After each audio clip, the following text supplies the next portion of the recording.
大家好，我是祥之梦，这次想要跟大家分享我频道是怎样清电脑的。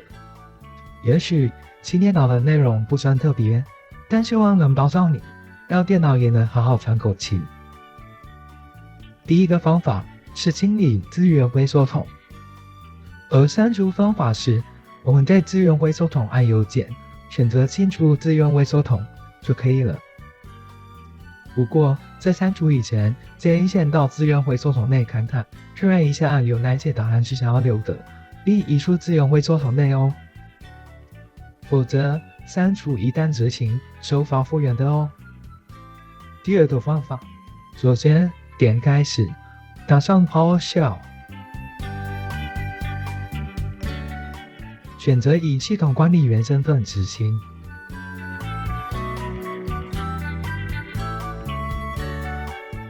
接着在 PowerShell 贴上程式码，程式码我有贴在影片的说明内。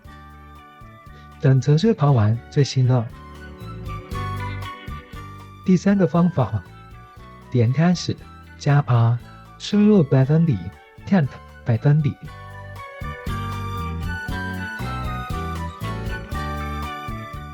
然后点永久删除档案的快速键 Shift 加 Delete。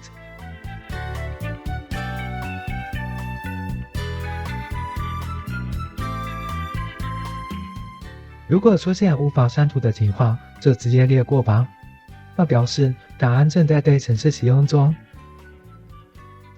第四个方法，先开启记事本，我是习惯用 Notepad 加，你们打开内建的记事本也可以哦。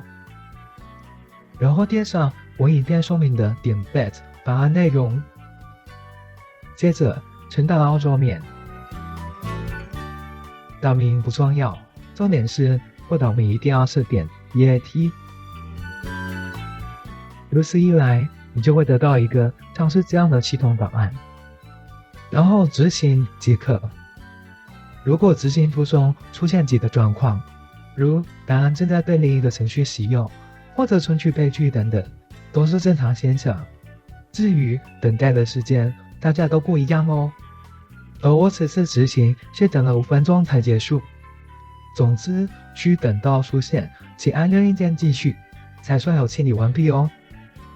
以上几点是我常用到的清理电脑的方式，希望能帮助到你。如果你们有其他清理电脑的方式，也欢迎在下方的留言区分享。感谢你们看到这，如果影片有帮助到你们，希望点个赞、订阅以及分享。